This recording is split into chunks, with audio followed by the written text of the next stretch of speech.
Hello everyone. तो देख पारे मुझे कहीं जाऊे मैं भावुवे बट टाइम आम मोर मासी घर के जाऊँ नाम देखी। एक्चुअली मामू घर गाँव दिन है सरीगला आसलु दिन देखनु आर दिन सरीगला। तो यहाँ आम जाऊँ मोर मौसी घर माने ताकर गाँव ना हो महले सेने भी नाम हो 3 दिन है। आज दिन हवा आर दिन माने बैठक कर सरला। सो यहाँ आम जाऊँ ताकर गाँव आम बस रे आसलु फिर चली चली जी देख इन्हें ताक छक यहाँ आनता गोटे गेट देते आईटा मुझे चली चली मोर मौसी और मुझे चली चली मौसी घर के हाँ देख मोर मौसी गाँदा बुझी यहाँ चल चल चल कथा लग मास। तो छकरू यहाँ अच्छे 1 किलोमीटर चलते आम जाऊँ आम पहुँची डायरेक्ट ही नाम ठान के देख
तो यहाँ आम चलनु राति भोग खाई। तो राति यहाँ देख लाइट एडे बड़ फिल्ड रे होई जनी कहना बेले बेसी लोग होइतिला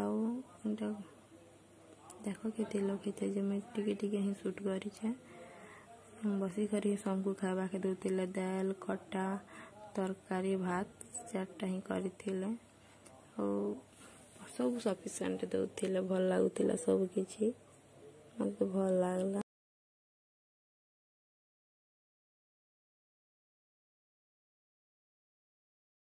राति भोग खाई देला के तो टाइट लगला सो मैं राति आ देखी नहीं गली बड़ा राति भल भल दलाई थिले राति देखी नहीं जाए सोच में पूरा सकाले ही गली सकाल पाला के देखी।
ହେଉଛି 16 ତାରିଖ ସକାଳ 8 ବଜାର ଭିଡ଼ିଓ। ଆଉ ଏନେ ଜଳଖିଆ ବି ଖାଇବାକୁ ଦେଉଥିଲେ, ଯେନ୍ଟାକି ସୁଜି ଚୁଡ଼ାରେ ବନେଇଥିଲେ ଗୋଟେ ଉପମା, ସେଇଟା ଦେଉଥିଲେ, ସମସ୍ତଙ୍କୁ ଦେଉଥିଲେ ପ୍ରାୟ।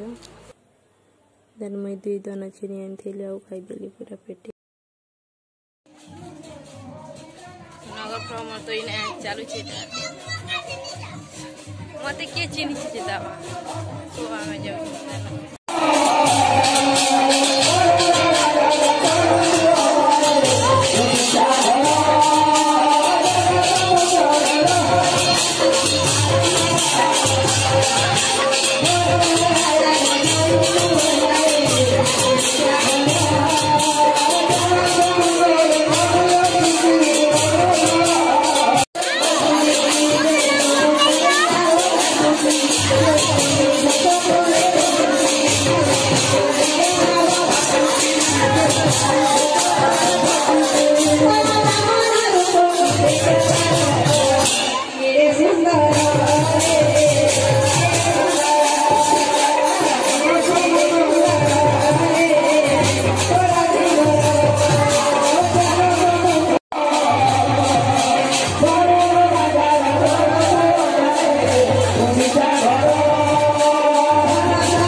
भगवान की श्री गुरु चरण मोर कोटि कोटि प्रणाम, श्री गुरु चरण मोर कोटि कोटि प्रणाम।